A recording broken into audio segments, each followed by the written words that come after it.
I heard that you were talking in the last days about the fruits of the Spirit.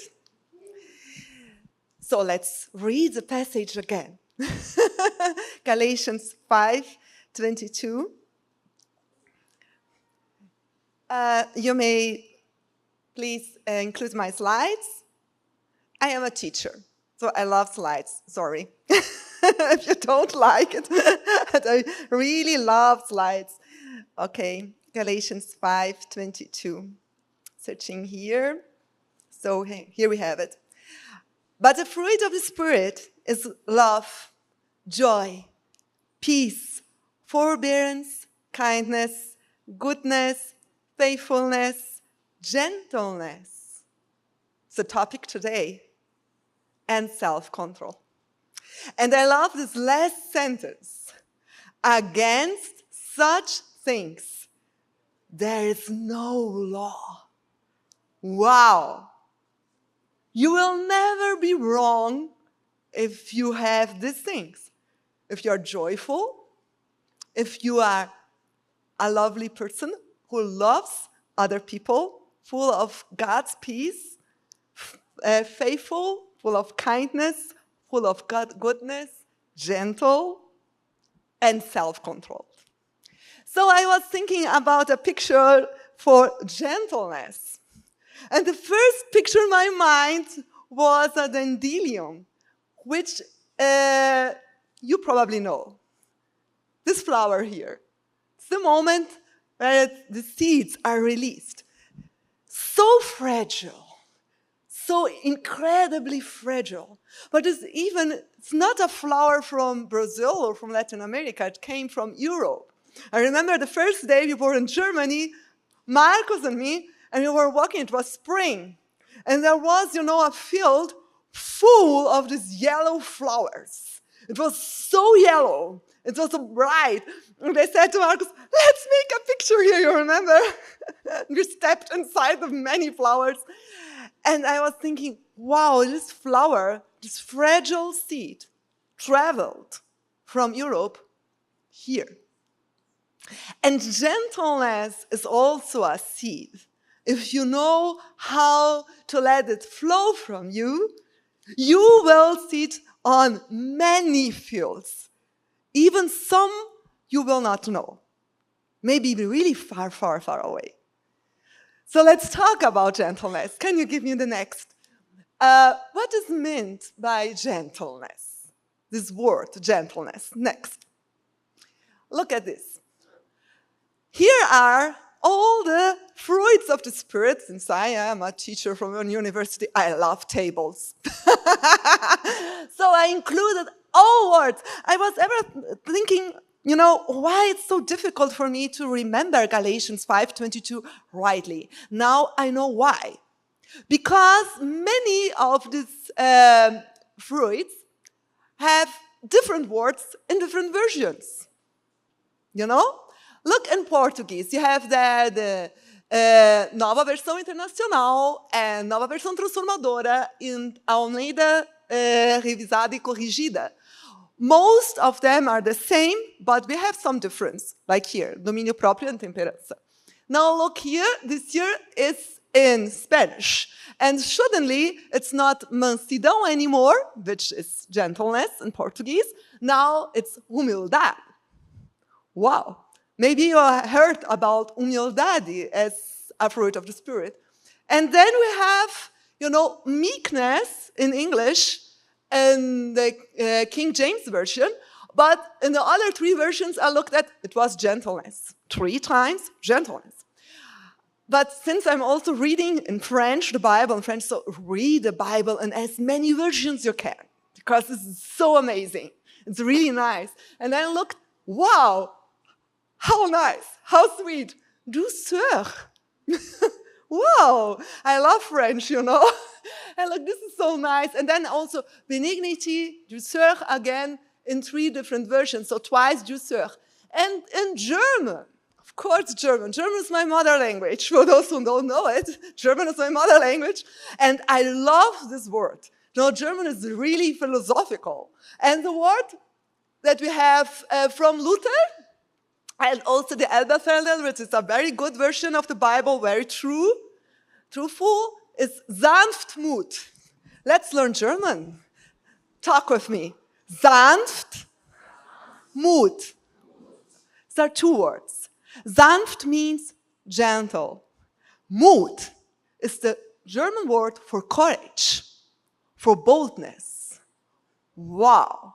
And it seems now that it's a different meaning, really. You need to be bold. You need to be courageous, to be gentle. And then we have three other versions in the Bible where you have Rücksichtnahme and Nachsicht, which means I am looking at others.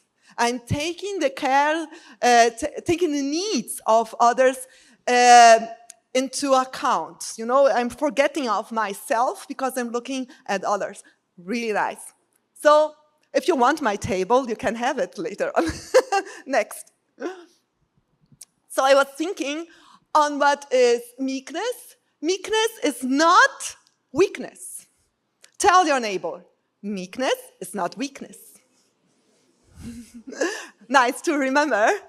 And in ancient Greece, the word Matthew in the Bible uses for meekness, and this is one of the blessings.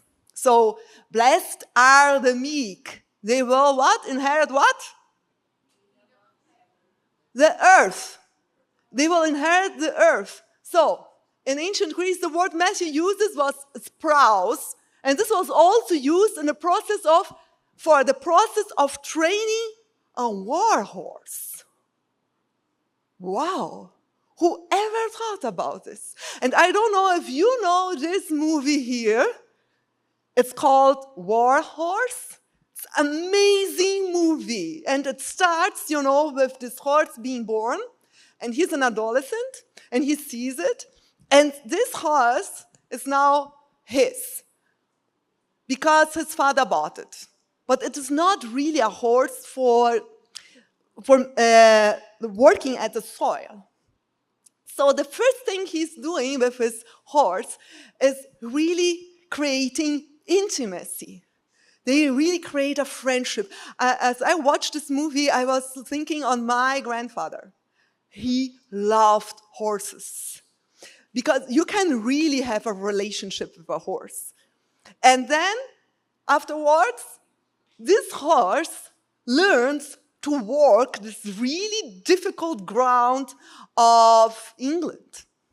You know, all neighbors are there watching, as this horse is really a horse for, you know, running these competitions.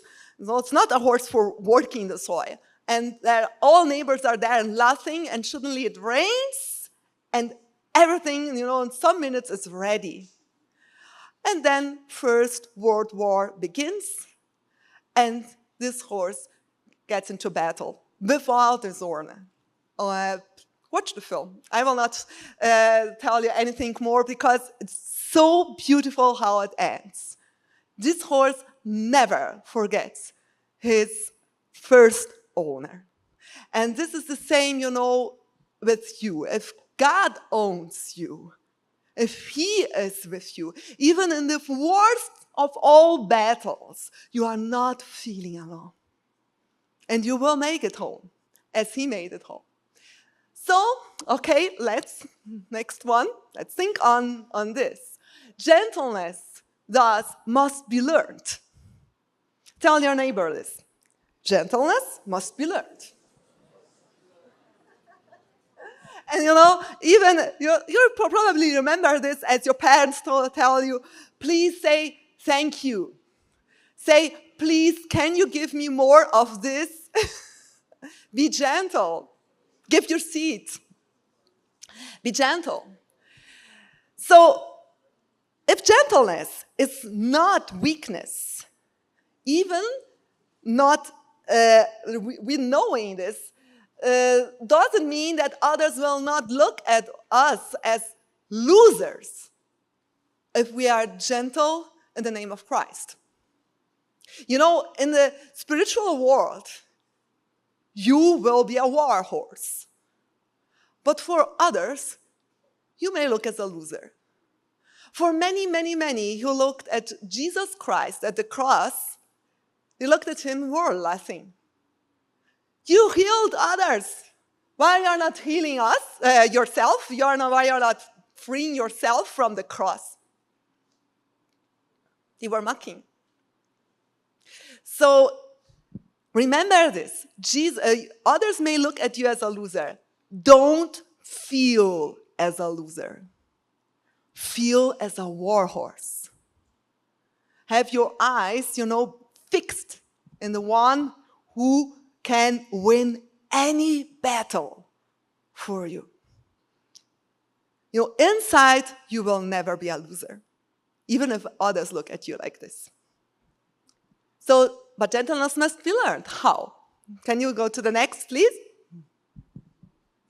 How can you learn gentleness in the spiritual world? Please, the next. Woohoo!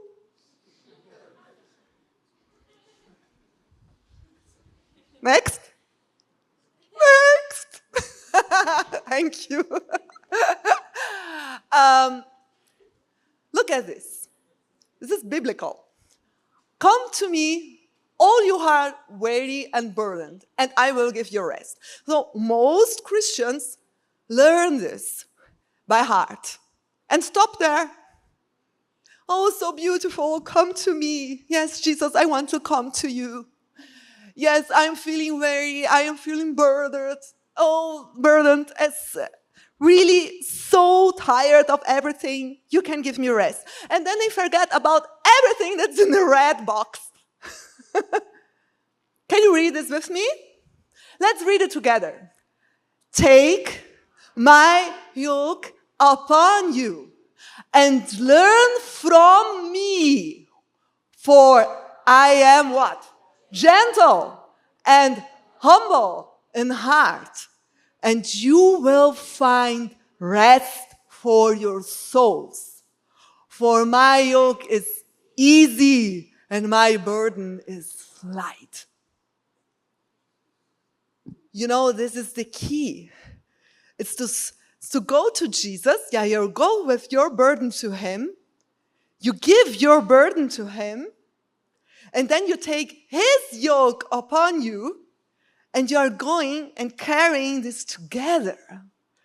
Amazing. And now you're not worrying about your own stuff anymore, because you are worrying about the same things that worries him. Other people. Other people. Innocent people. People who cannot speak for themselves. People who are getting lost at the streets. Then you feel how he feels.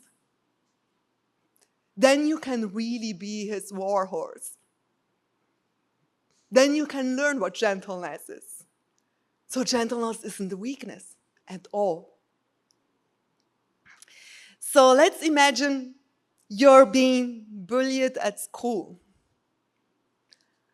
wronged at your work, mistreated by your boss or by your teacher. Maybe because you're a Christian. What would you do?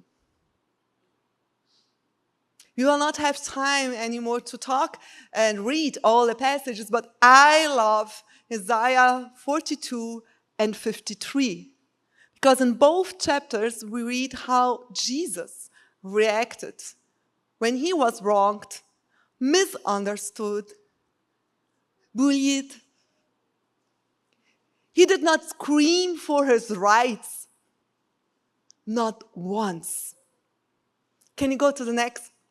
He called Judas his friend, till the last minute.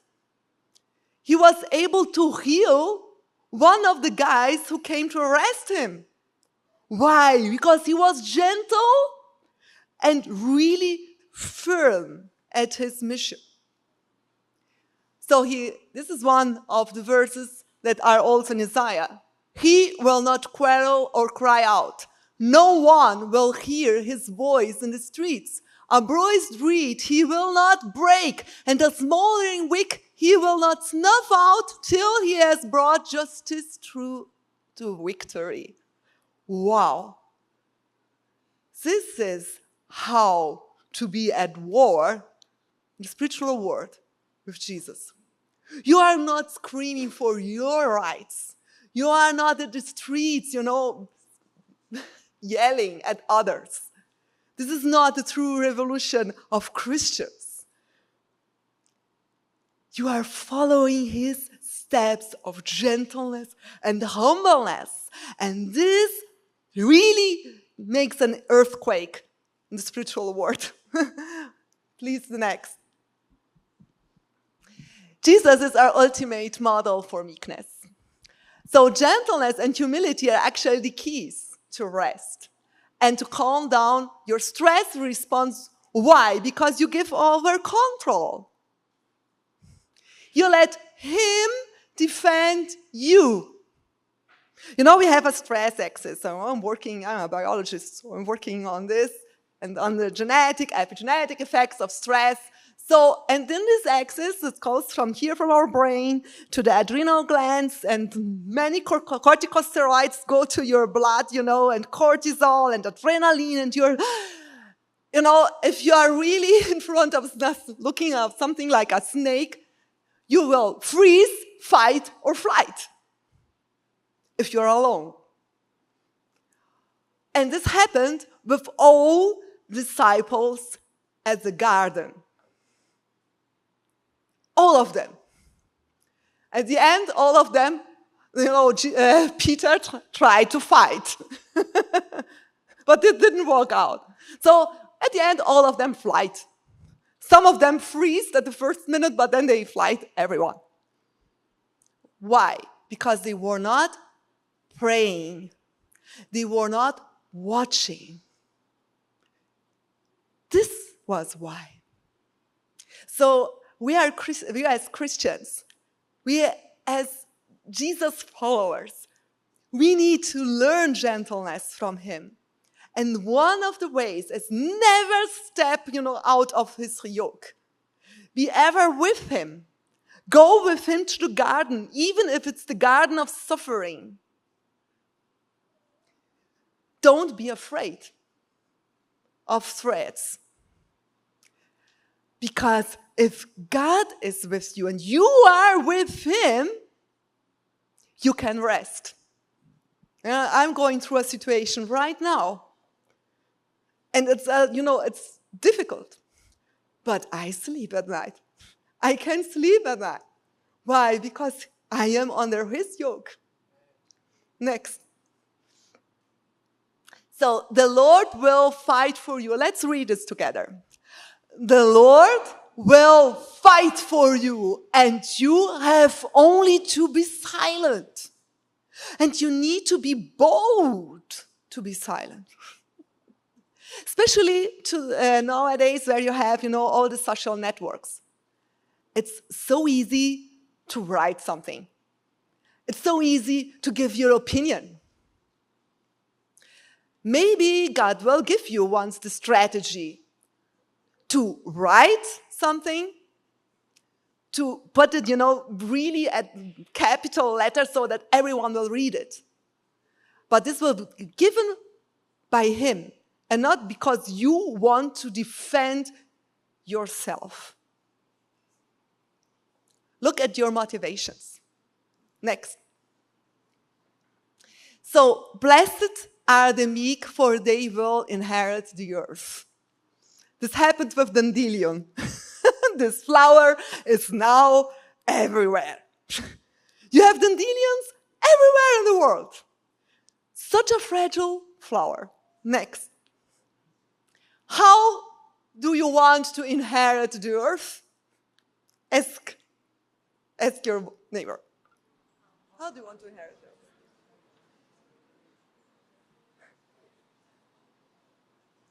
How?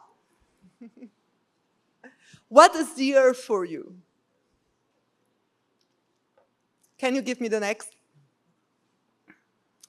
Mordecai, and not only him, but I talked of many, and I chose Mordecai as a model of gentleness. So let's look at his example. First, he was compassionate to the needs of others. If someone here doesn't know who was Mordecai, he was one of the principal persons in the book of Esther. So read the book. And one of the things he did, he adopted the daughter of his uncle who died. Okay? So it was her, a cousin, but she was really small as he adopted her. So he was really like a father. And a father without a wife. Because as far as we know, he wasn't married.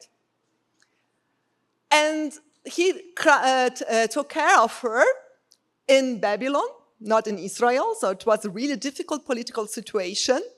And then they took her away because she was so amazingly beautiful. And he didn't know about what would be her destiny, but he had a feeling about this. And this feeling turned to be right. So as she was there in the palace, every day Mordecai paced in front of the court of the women's quarters to learn about Esther's welfare and what was happening to her. He really cared about her. But he did not care only about her. He honored authorities. And he cared even about the king who took her from him. So she was probably his biggest treasure.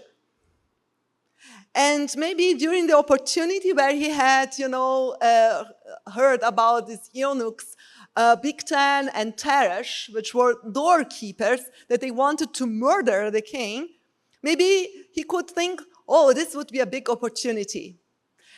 Then we will finally, as people here from Israel, from Judah, turn the table around and we will win against these people of Babylon. I hate the Babylonians.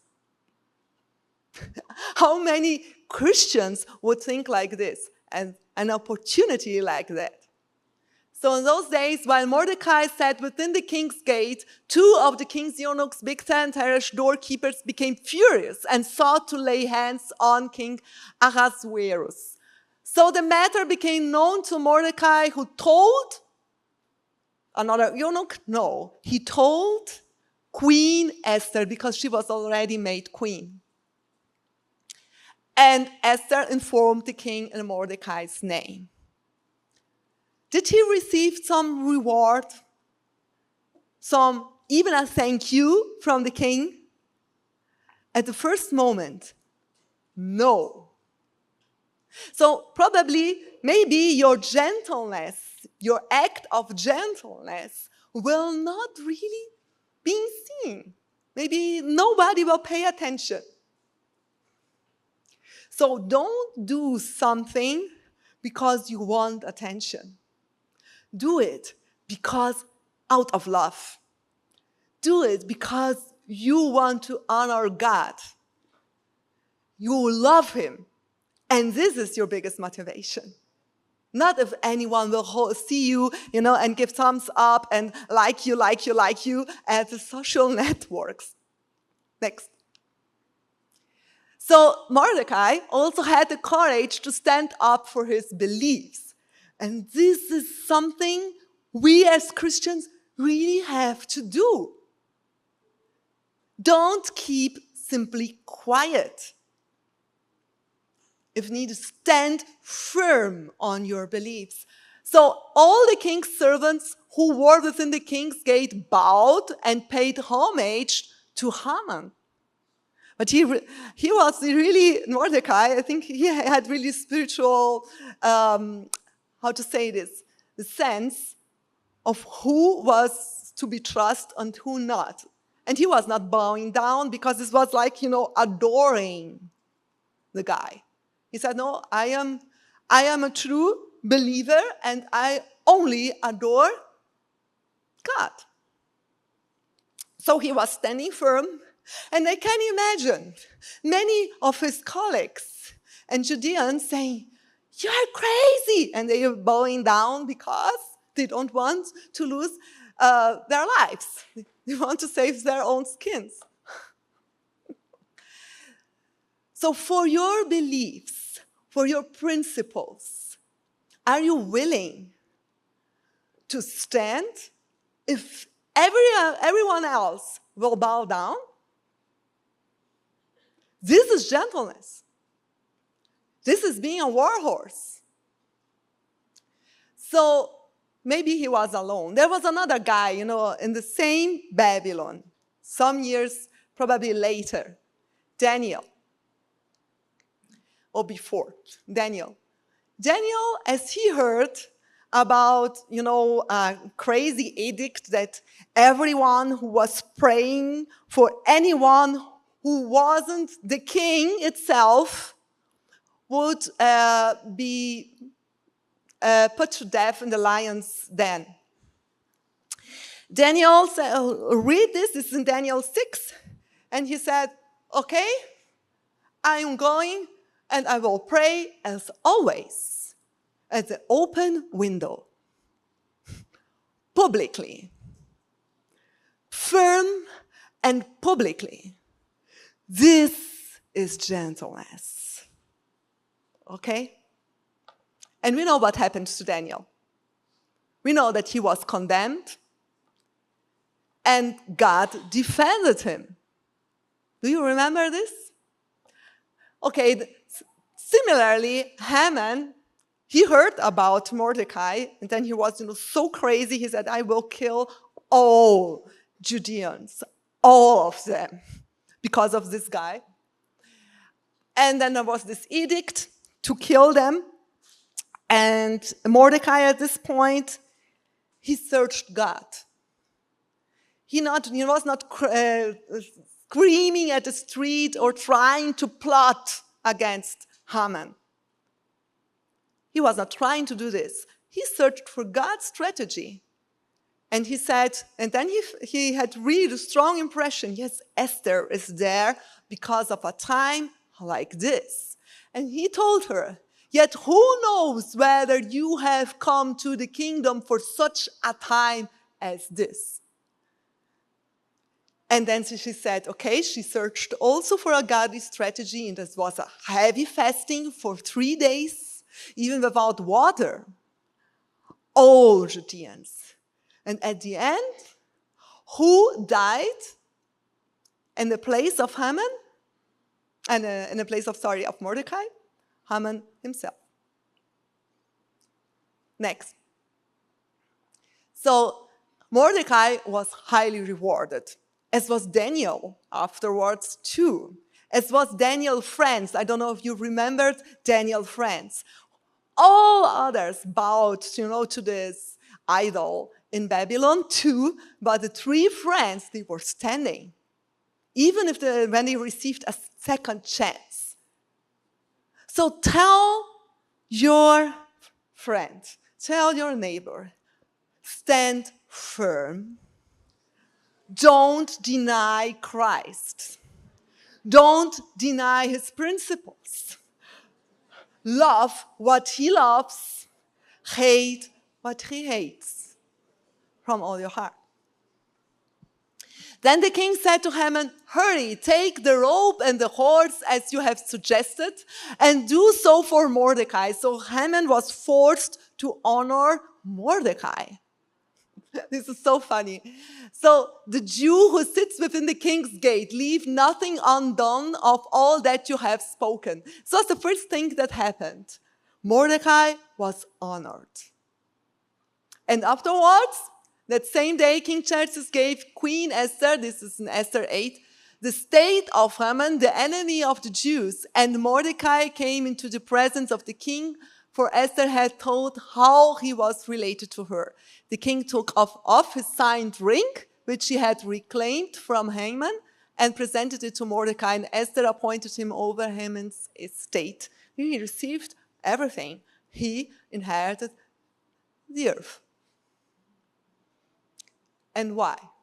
Because he followed the way, following God's ways, God's strategies. He wasn't only, expecting, okay, God, you will do everything for me. No, he fasted. He wept. He talked with Esther. And God rewarded him at the end. Please, the next. So honor your authorities, but God first. And we forget about these verses here. Sometimes you have maybe a bad teacher, a bad boss, someone who is you are working with who is really mean to you. And the times of the Colossians segment from Apostle Paul, he wrote, slaves, obey your earthly masters in everything. And do it not only when their eye is on you and to curry their favor, but with sincerity of heart and reverence for the Lord. Whatever you do, work at it with all your heart as working for the Lord, not for human masters, since you know that you will receive an inheritance from the Lord as a reward. It is the Lord Christ you are serving. Look at Jesus. Don't look at him or at her. Look at Jesus. And then everything will be easier because you are under his yoke. Do you understand? Are you following? Yes? I know it's hard. It's not easy to be gentle. It's not easy. I went through a time for my work that it was really difficult. And I was working very hard. And sometimes I was crying because I received, as a reward, more and more work. And it was never enough. So people who loved me were saying to me, you don't need to do this. You don't need to go through this. Let it go. Go away. Search for something else. You don't need to work there with this person. And I prayed, because even if people who loves you are telling you something, you need to receive the strategy from God. And I asked for him, for his strategy, and he told me, stay, obey, I will help you, honor her. And this was the key. I'm sure I would never be at the place where I'm working now if I would have given up. There is a reward. So it's the Lord Christ you are serving. Next. Be a God pleaser, and God will honor you. I love a song from Petra. I don't know if you know this band. I am a big fan from Petra. And they have a song, I want to be a God pleaser. I don't want to be a man pleaser. And this is Galatians 1:10. So if you want to please God, you will honor your authorities. Next. God will reward you. So, but there are other ways to inherit yours. You know this. You don't have an option. If you don't want to be gentle, if you wanted to do the way everyone does, maybe something else will happen. It will happen. Can you give me the next? Which other ways are? Now, the words that I remembered are in Numbers 16. These were Moses' relatives. Moses was known as the most meek and humble person at the earth during his time. So his relatives came as a group to oppose Moses and Aaron and said to them, you can imagine this happening even in the church. You have gone too far. The whole community is holy, every one of them, and the Lord is with them. This looks like common sense. Why then do you set yourselves above the Lord's assembly? They were questioning authority.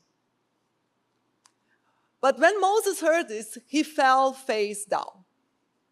The first thing, he did not yell back. He did not, use words, many words with them. The thing he said to Korah, who was like his cousin, and all his followers, in the morning, the Lord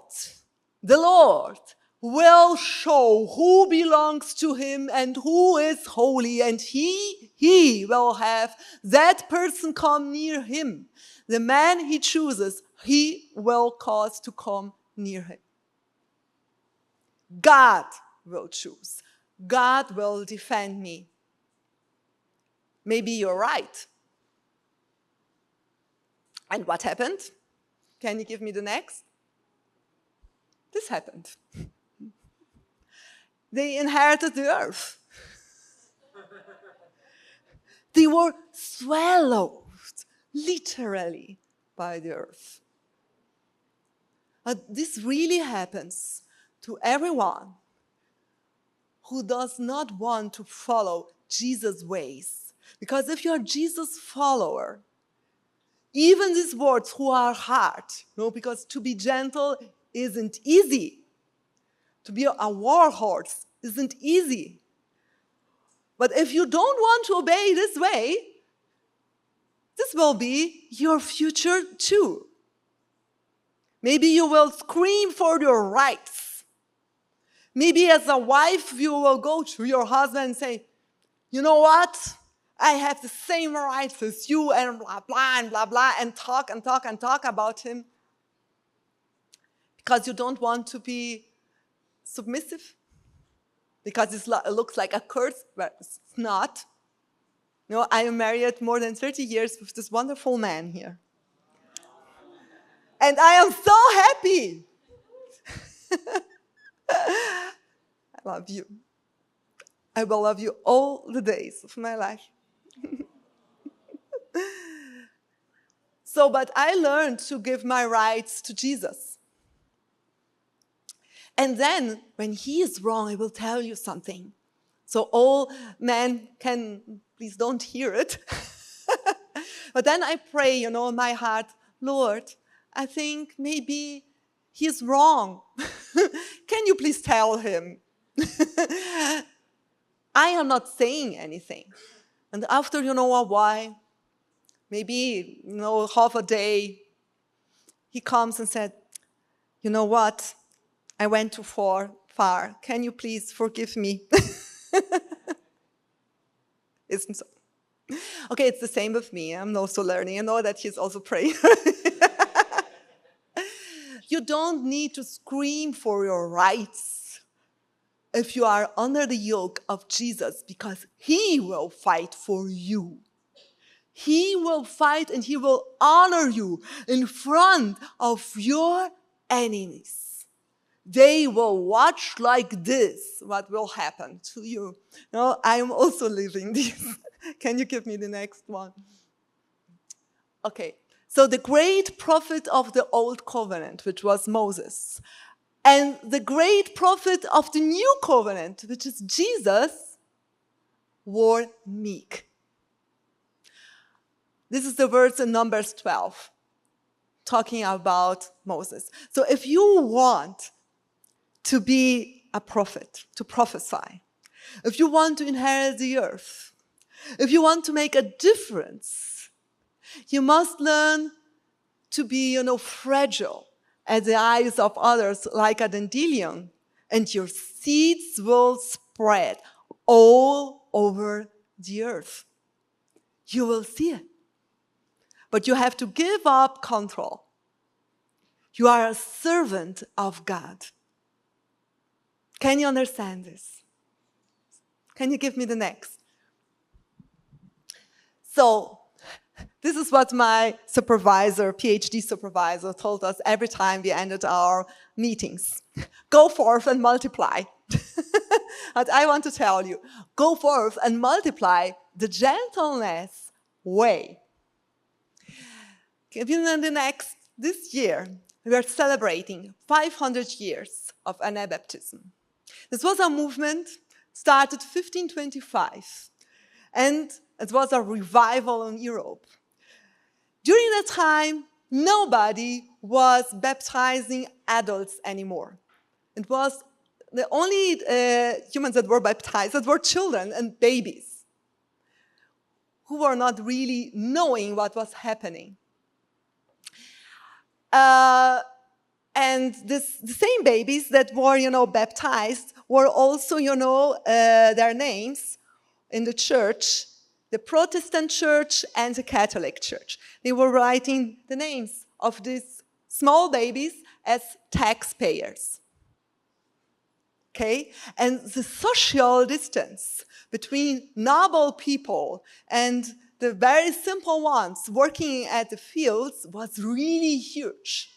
And the Protestant small people, they were, really sad about this because nothing really changed socially in Europe after Reformation, even in the German countries, because of this, because of child baptism. A small group, and because Bible was not in German, everyone could read it. So a small group in Zurich had their Bible study groups. And they were reading about this, and they were looking, where is there any verse in the Bible telling us to baptize babies? There's not one. And said, this is the key. If you want to go to church, you need to go because you're really a true believer. And then a whole fire started in Zurich, and afterwards also in Tyrol and Austria, Strasbourg. Everywhere people said, no, we want to baptize again now as adults because I'm a true believer, and people were repenting. It was amazing. But others looked at this and said, oh, this is the opportunity to make agrar revolution. And they took this word, and a bloodbath started in Europe. Pretty sad. Many people died during this period, but there are only 3 groups that last till today. One of them is here in Curitiba. These are the Mennonites. The others are the Amish people in Pennsylvania, and then we have the Hutterites, who live, it's a small group also in the US, in Canada too. What do they have in common? All of them choose the gentle way of revolution. They were pacifists. They did not fight back. And this is the last example I wanted to show you. This is the maximum of gentleness you can be. This guy, Dirk Willems, he was an Anabaptist. He repented, true Christian, and because of his beliefs, and he was a pacifist, he was, in prison. But he was able to make a rope and to escape through the window, like a movie. And then he ran, and because of his light weight, because he didn't have many things to eat, it was like a fasting in the prison, he was able to run through the ice. This is the Netherlands. A tiny layer of ice on the lake. And his persecutor, a guard, was after him, running the most he could, but he was heavy. So he fell into the ice, and then he called for help. He screamed for help. So Dirk was pretty sure it was his life, but he was sure he was going to heaven, or the life of this guy. So he went back and took him out of the ice. But this was time enough for the others to come. Of course, the one that he saved said, please, let him go. But the others here, the other guards, reminded him of his oath. And Dirk was in prison again. And he died after some months, burned alive. It was one of the ways to kill people during this time. The day he was killed this way, it was so windy, the flames didn't make the work very fast. And he called more than 70 times, he really screamed, "Oh Lord, oh my God, oh Lord, oh my God," more than 70 times. But he died as a Dandelion dies. And his story is now being told, every generation. Who knows how many found Jesus because of his sacrifice? Sometimes God will not deliver you if you're gentle. Be sure about this. But even if this happens, remember, you are not a loser. You will spread your seeds as far as they can go to all nations because you love him more than anything else. Do I still have time? Yes.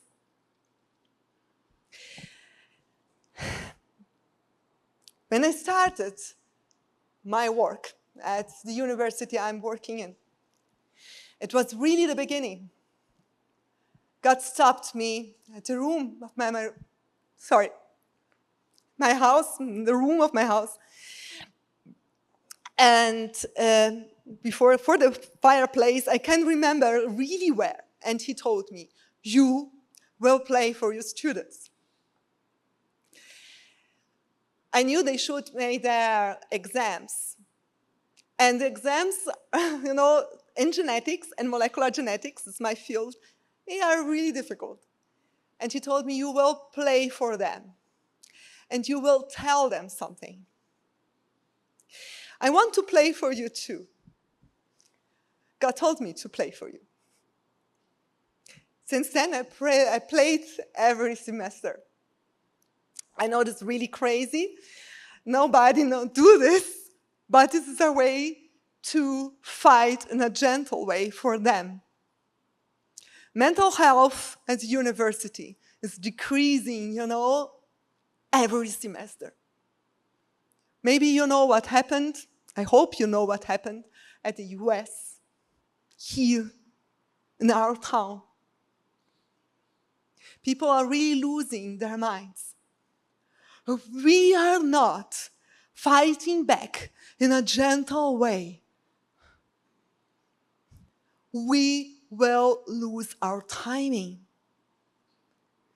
This is the moment to make a war as the true Anabaptist believers did, in a pacific way.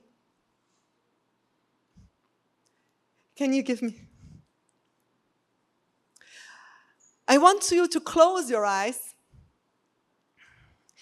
and think, one of the French words for mansidão, as you saw, was douceur, be sweet. What are you giving others? When will you realize that you shall give your life, our lives, for people need the Lord? Ask yourself this.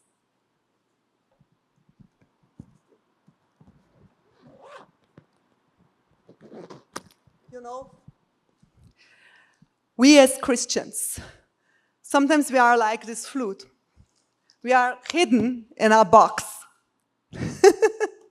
We are hidden in a box out of fear that others will know that we are Christians, that we believe in the Bible. Yes.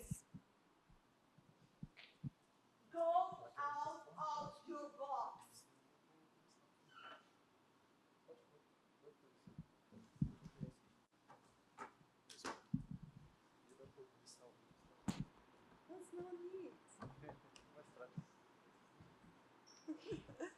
go out of your box.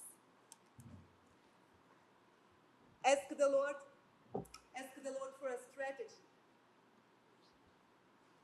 to fight for others, to give the message. Ask the Lord for a strategy.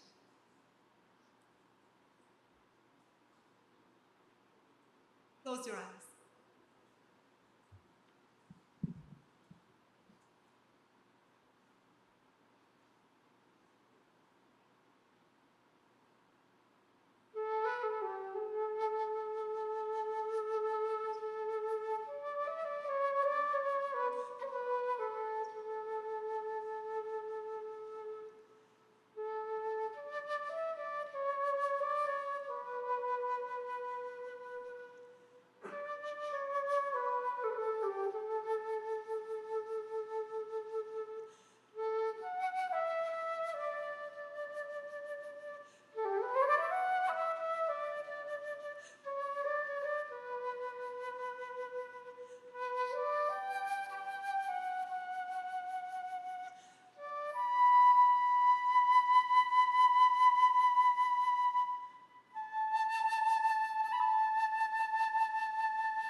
Jesus,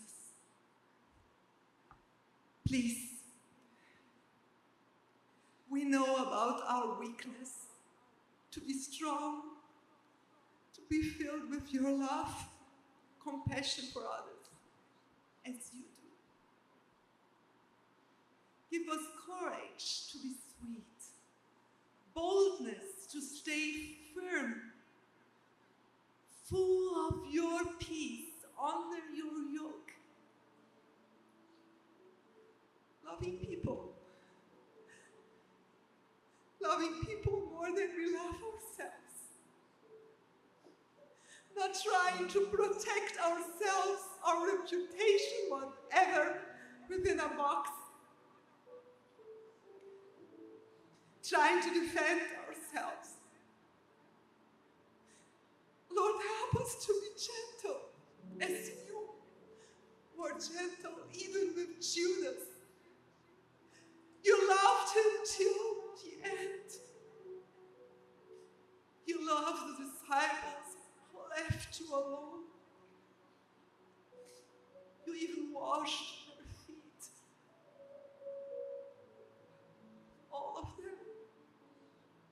Oh Lord, please forgive us every time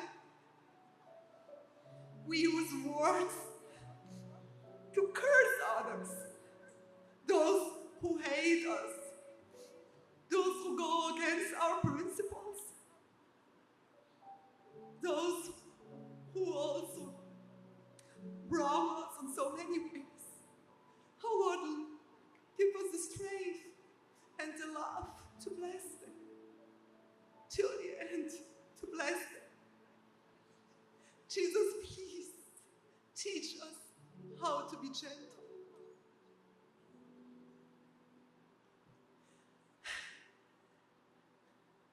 Give us your strength, your meekness, your douceur, your strength to course of this movie Warhorse, to stay loyal till the end.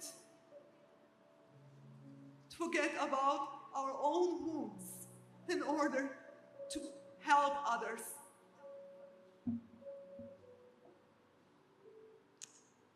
Let us focus on the mission that you gave us during the time that we have here on earth. Let us look in your eyes and follow your strategies. Be obedient to the end and love with your love. The name of Jesus, if you agree with me, let's say together, Amen.